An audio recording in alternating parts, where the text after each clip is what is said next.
എനിക്കും തിരുക്കുമാറിനും 1000 നന്ദി. എൻ്റെ പേര് ജിസ്മേരി. ഞാൻ ചെന്നൈയിൽ നിന്നാണ് വരുന്നത്. ഇതെൻ്റെ ഹസ്ബൻഡ് ആൽബിൻ.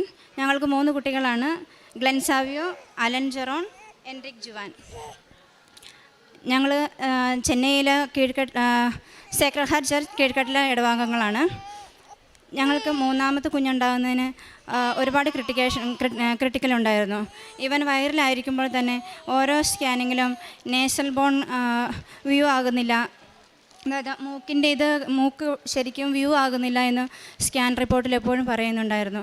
അപ്പോൾ ഞങ്ങൾ പരിശുദ്ധ അമ്മയോട് പ്രാർത്ഥിക്കുമായിരുന്നു, മാതാവേ എന്താ ചെയ്യേണ്ടതെന്ന് ഞങ്ങൾക്ക് അറിയത്തില്ല, ഞങ്ങൾക്ക് എന്താ വഴി കാണിച്ചു തരണം. കുഞ്ഞിന് നേസൽ ബോൺ വ്യൂ ആകുന്നില്ല എന്ന് 7ാമത്തെ മാസത്തിലെ സ്കാനിങ്ങിലും അവരങ്ങനെ തന്നെ പറഞ്ഞു, നേസൽ ബോൺ കാണുന്നില്ല, വ്യൂ ആകുന്നില്ല എന്ന്.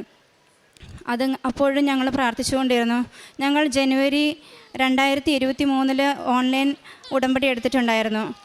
അന്ന് ഞങ്ങൾക്ക് ഉടമ്പടിയിൽ വെച്ചിരുന്ന 6 കാര്യങ്ങളിലായിരുന്നില്ല ഇത്. ഹസ്ബൻഡിൻ്റെ ജോലിക്ക് വേണ്ടിയിട്ടായിരുന്നു ഞങ്ങൾ ഉടമ്പടി എടുത്തത്. അതിനുശേഷം കുഞ്ഞിന് വേണ്ടിയിട്ട് ഞങ്ങൾ പ്രാർത്ഥിച്ചുകൊണ്ടിരുന്നു. കുഞ്ഞിൻ്റെ ഓരോ സ്കാനിങ്ങിലും ഇങ്ങനെ പറഞ്ഞുകൊണ്ടിരുന്നതിനാൽ ഞങ്ങൾ വളരെയധികം വിഷമിച്ച് ഞങ്ങൾ മാതാവിനോട് പ്രാർത്ഥിച്ചുകൊണ്ടിരുന്നു. 33 വീക്സ് ആയപ്പോൾ ബ്ലീഡിങ് ആയതിനു ശേഷം അന്ന് തന്നെ ഹോസ്പിറ്റലിൽ അഡ്മിറ്റ് ആയപ്പോൾ ഡോക്ടർ പറയുന്നു അന്ന് തന്നെ ഓപ്പറേഷൻ ചെയ്യണമെന്ന്.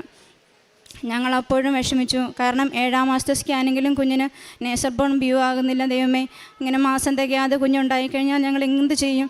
എങ്ങനെ കുഞ്ഞുണ്ടായിരിക്കുമെന്ന് ഞങ്ങൾക്കറിയില്ല. അവൻ എന്താണ് വൈകല്യം ഉണ്ടാകുമോ എന്നറിയില്ലല്ലോ മാതാവേ എന്ന് പ്രാർത്ഥിച്ചു. മാതാവിൻ്റെ കാശുരൂപം കയ്യിൽ തന്നെ ഞങ്ങളെപ്പോഴും കരുതുന്നുണ്ടായിരുന്നു. ഓപ്പറേഷൻ തിയേറ്ററിൻ്റെ ഫ്രണ്ടിൽ വരെ ഞാൻ മാതാവിൻ്റെ കാശുരൂപം കയ്യിൽ വെച്ച് പ്രാർത്ഥിച്ചുകൊണ്ടേയിരുന്നു.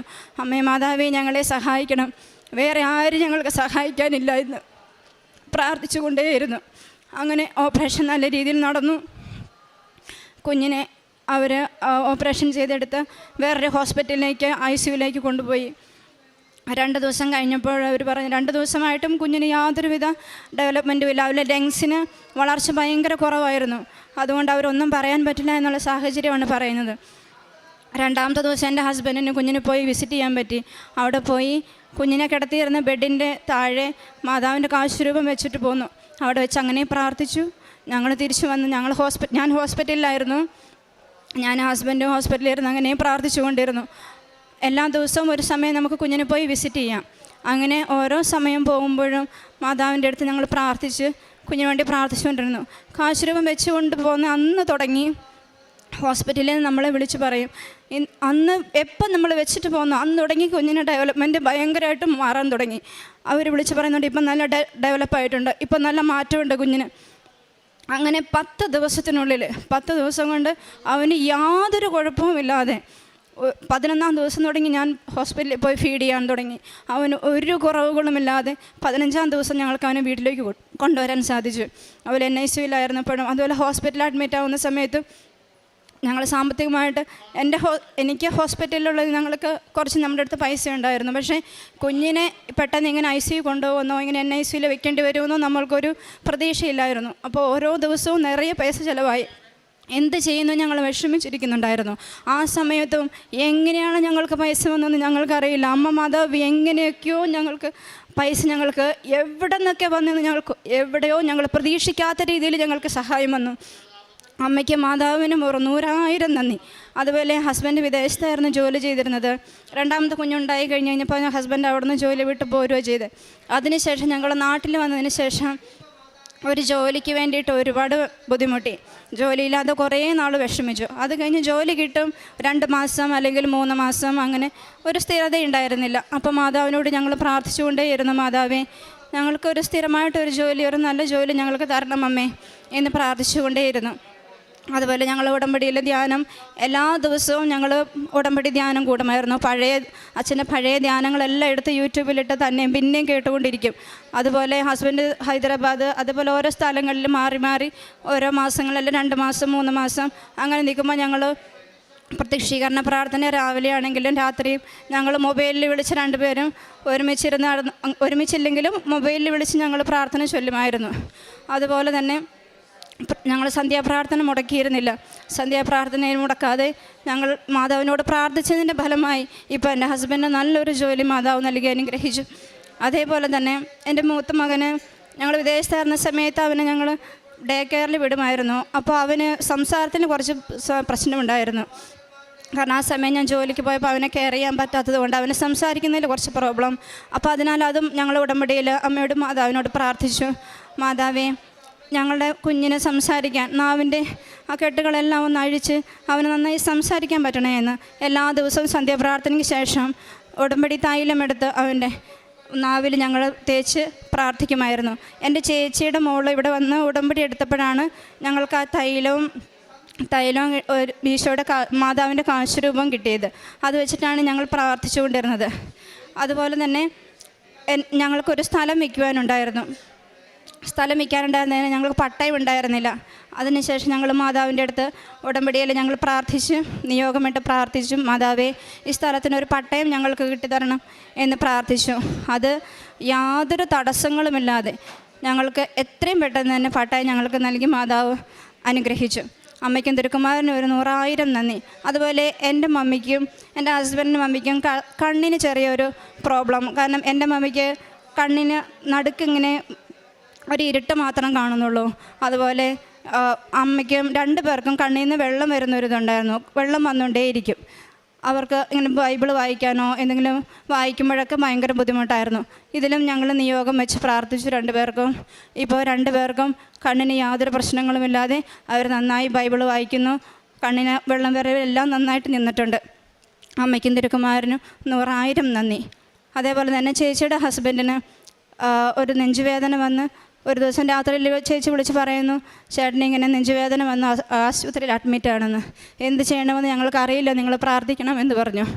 അപ്പോൾ ഞങ്ങൾ പറഞ്ഞു, ഒന്നുകൊണ്ട് വിഷമിക്കേണ്ട, ഞങ്ങൾ അമ്മ മാതാവിൻ്റെ അടുത്ത് പ്രാർത്ഥിക്കാം എന്ന് പറഞ്ഞ് ഞാനും ഹസ്ബൻഡും അന്ന് രാത്രിയിലിരുന്ന് പ്രാർത്ഥിക്കുകയായിരുന്നു. അമ്മയും മാതാവേ, ഞങ്ങൾക്ക് വേറെ ആരോടും പറയാനില്ല, ആ ചേട്ടന് യാതൊരു കുഴപ്പമില്ലാതെ അവിടെ നിന്ന് ഡിസ്ചാർജായി വരണം എന്ന് പറഞ്ഞ് ഞങ്ങൾ പ്രാർത്ഥിച്ചു കൊണ്ടേയിരുന്നു. അന്ന് ഞങ്ങൾ പ്രതീക്ഷിക്കുന്നതിലും വിപരീതമായിട്ട് അന്ന് അവർ പറഞ്ഞു അത് സ്കാൻ ചെയ്യണം, ECG അതെല്ലാം എടുത്തു. എങ്കിലും യാതൊരു കുഴപ്പമില്ലാതെ അന്ന് ഡിസ്ചാർജായി വന്നു. ഇപ്പോൾ എന്തൊരു കാര്യത്തിനും ചെറിയ നിസ്സാര കാര്യം വന്നാൽ പോലും അമ്മ മാതാവിനോടാണ് ഞങ്ങൾ പ്രാർത്ഥിക്കുന്നത്. കുഞ്ഞുങ്ങൾക്കൊരു പനി വന്നാൽ, അവർക്കൊരു വയറുവേദന വന്നു കഴിഞ്ഞാൽ, എന്ത് വന്നു കഴിഞ്ഞാൽ, ഇപ്പോൾ അടുത്തുള്ളവർക്ക് എന്തെങ്കിലും ഒരു രോഗം വരുമെന്ന് പറയുകയാണെങ്കിൽ, അല്ലെങ്കിൽ അവർക്ക് എന്തെങ്കിലും ഒരു ബുദ്ധിമുട്ടുണ്ടെന്ന് പറഞ്ഞു കഴിഞ്ഞാൽ ഞങ്ങൾ ഉടനെ പറയും ഞങ്ങൾ പ്രാർത്ഥിക്കാം നിങ്ങൾക്ക് വേണ്ടിയിട്ട്. അല്ലെങ്കിൽ ഞങ്ങൾ അവരോട് പറയും നിങ്ങൾ പ്രാർത്ഥിക്കുക, ഞങ്ങളുടെ കൂട്ടത്തിൽ വന്ന് നിങ്ങൾ സാക്ഷ്യം പറഞ്ഞാൽ മതി. ഇതുപോലെ ഞങ്ങൾ ഓരോരുത്തരുടെ അടുത്തും പറയുന്നുണ്ട്. അതുപോലെ ഞങ്ങൾ പ്രേക്ഷിത പ്രവൃത്തിയായിട്ട് ഇവിടുന്ന് മാസം ഞങ്ങൾ തമിഴ് പത്രം ഇവിടുന്ന് ഞങ്ങൾ കൊറിയർ അയച്ച് വാങ്ങിച്ച് അവിടെ ഡിസ്ട്രിബ്യൂട്ട് ചെയ്യാറുണ്ട്. അതുപോലെ അവിടെയും അനാഥാലയങ്ങളുണ്ട്, അതുപോലെ ഈ ക്യാൻസർ സെൻറ്റേഴ്സ്, അവിടെ ഞങ്ങൾ പോയി വിസിറ്റ് ചെയ്യും. അതുപോലെ അവർക്ക് ബ്രേക്ക്ഫാസ്റ്റിന് അതുപോലെ ലഞ്ചിന് ഒക്കെ പൈസ കൊടുക്കാറുണ്ട്.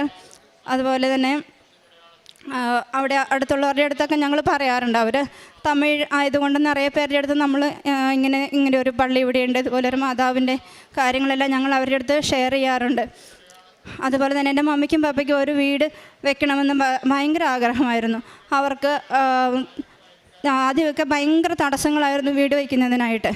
ആ തടസ്സങ്ങളെല്ലാം മാറി ഞങ്ങൾ നിയോഗമിട്ട് പ്രാർത്ഥിച്ച് തടസ്സങ്ങളെല്ലാം മാറി നല്ല രീതിയിൽ ഒരു വീട് വയ്ക്കാൻ അവർക്ക് സാധിച്ചു. അമ്മയ്ക്കും തിരുക്കുമാരനും 100,000 നന്ദി. വിശ്വാസ ജീവിതത്തിൽ ഞങ്ങളെ സഹായിച്ചത് എങ്ങനെയാണെന്ന് ചോദിച്ചാൽ, ഞങ്ങൾ പ്രാർത്ഥിക്കുമായിരുന്നു, കുടുംബ പ്രാർത്ഥനയെല്ലാം മുടക്കാതെ ചെല്ലുമായിരുന്നു. എങ്കിലും ഞങ്ങൾ ഉടമ്പടി എടുത്തതിന് ശേഷം എപ്പോഴും നമുക്ക് വേറെ ഒരു ഇപ്പോൾ മൊബൈലിലായിട്ടോട്ടെ മൊബൈലിൽ നോക്കിയിരിക്കാനോ അങ്ങനെയൊന്നും നമുക്കൊരു തോന്നില്ല. കാരണം വെച്ചാൽ എപ്പോഴും ഒരു ഉടമ്പടി ധ്യാനം കൂടിക്കൊണ്ടിരിക്കണം. ഉടമ്പടിയുടെ ഇത് തീർന്നു കഴിഞ്ഞപ്പോൾ ഞങ്ങൾ പറയും ഉടമ്പടിയിൽ ഇരിക്കുമായിരുന്നു നല്ലത്, അതാകുമ്പോൾ വേറെ ഒന്നും ചിന്തിക്കില്ലല്ലോ എന്ന് പറഞ്ഞുകൊണ്ടിരിക്കും. അപ്പോൾ എങ്ങനെയാണെന്ന് വെച്ച് കഴിഞ്ഞാൽ നമുക്കത് ബൈബിൾ വായിക്കാനൊരു സമയം, അതുപോലെ എന്തെങ്കിലുമൊക്കെ ഷെയർ ചെയ്യാനൊരു സമയം. അപ്പോൾ അതാകുമ്പോൾ നമുക്ക് വേറെ ഒന്നിനെക്കുറിച്ച് ആലോചിക്കേണ്ട, വേറെ ആരുടെ അടുത്തും ഒന്നും പറയണ്ട. അപ്പം നമുക്ക് ഈ മാതാവിൻ്റെ കാര്യം, ഈശോയുടെ കാര്യം, ഇങ്ങനെ ദൈവത്തിനെക്കുറിച്ചുള്ള ചിന്തകൾ, അല്ലെങ്കിൽ ബൈബിളിൻ്റെ ഇതിനെക്കുറിച്ചുള്ള ചിന്തകൾ, അത് മാത്രമേ ഉണ്ടാവുള്ളൂ നമുക്ക്. അപ്പോൾ ഉടമ്പടി എത്ര പുതുക്കിയാലും നമുക്ക് മതി വരാത്ത ഒരവസ്ഥ വരും. പിന്നെ മാതാവിൻ്റെ അടുത്ത് നമ്മൾ ഓരോ കാര്യങ്ങളും പറയുമ്പം അത് ഇമ്മീഡിയറ്റ് ആയിട്ട് നമുക്ക് കിട്ടുന്നത് കൊണ്ട് നമുക്കത് ഭയങ്കര ഒരു പവറായിട്ട് തോന്നും. അത് നമുക്ക് ഉടമ്പടിയിൽ ഇരിക്കുമ്പം തന്നെ നമ്മൾ ഭയങ്കര ഒരു സേഫ് സോണിലായിരിക്കണ പോലെ തോന്നും. അതുപോലെ ഇപ്പോൾ ബൈബിൾ വായിക്കുന്ന കാര്യങ്ങളാണെങ്കിലും ഇപ്പോൾ ½ നമ്മൾ ബൈബിൾ വായിക്കണം. ആ ബൈബിൾ വായിക്കണത് അതിപ്പോൾ നമ്മുടെ ഒരു ജീവിതത്തിൻ്റെ ഒരു ഭാഗമായിട്ട് മാറും. അപ്പോൾ പിന്നെ കൂടുതൽ വിശ്വാസ ജീവിതത്തിലേക്ക് വരാനായിട്ട് നമുക്ക് സാധിക്കും.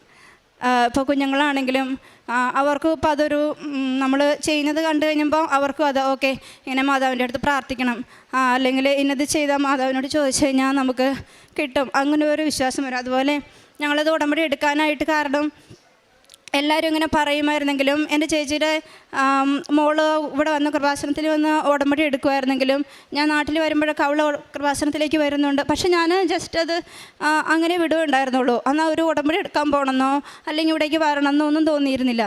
പക്ഷേ ഹസ്ബൻഡിൻ്റെ മൊബൈലിൽ ഇങ്ങനെ എപ്പോഴും ഹസ്ബൻഡ് റിലേറ്റീവ് ഇങ്ങനെ കൃപാസനത്തിൻ്റെ ഇത് ഷെയർ ചെയ്യുമായിരുന്നു. അങ്ങനെ ഒരു ദിവസം ഇങ്ങനെ ഇരുന്നപ്പോഴാണ് ഹസ്ബൻഡ് പറയുന്നത്, ശരി നമുക്കും എന്തോ ഒരു അനുഗ്രഹമാണ് മാതാവ് ഓരോരുത്തർക്കും നൽകുന്നത്, നമുക്ക് എന്തുകൊണ്ട് കൃപാസനത്തിൽ ഇത് എടുത്തുകൂടാ, ഉടമ്പടി എടുത്തുകൂടാ എന്ന് ചോദിച്ച്. അങ്ങനെ ഹസ്ബൻഡ് പറഞ്ഞാണ് ഞങ്ങൾ ഉടമ്പടി എടുക്കുന്നത്. ഞാനാണ് ഉടമ്പടി എടുത്തത് എങ്കിലും ഞങ്ങൾ 2 പേരും കൂടിയാണ് ഉടമ്പടി 90 ദിവസം ഉടമ്പടി നോക്കിയത്. അപ്പോൾ എങ്ങനെയാണെന്ന് വെച്ചാൽ നമ്മളിപ്പോൾ ഷെയർ ചെയ്യുന്നത് ഏത് സമയത്താണ് ആർക്കാണ് എപ്പോഴാണ് സ്ട്രൈക്ക് ആവുന്നതെന്ന് നമുക്കറിയില്ല. അതുകൊണ്ട് നമ്മൾ ഓരോ പ്രാവശ്യം നമ്മൾ ഷെയർ ചെയ്യുന്നത് ഓരോരുത്തർക്കും ഏത് രീതിയിലാണ് കറക്റ്റ് സമയം വരുമ്പോൾ മാതാവ് ഇടപെടുന്നുള്ളതിൻ്റെ ഒരു വലിയൊരു ഉദാഹരണമാണ് ഞങ്ങൾ. എപ്പോഴും നമുക്ക് വരുന്നുണ്ടെങ്കിലും ആ കറക്റ്റ് സമയമായപ്പോൾ മാതാവ് ഞങ്ങളെ അനുഗ്രഹിച്ചു. അമ്മയ്ക്കും തിരുക്കുമാരനും 100,000 നന്ദി. ഉടമ്പടിയിൽ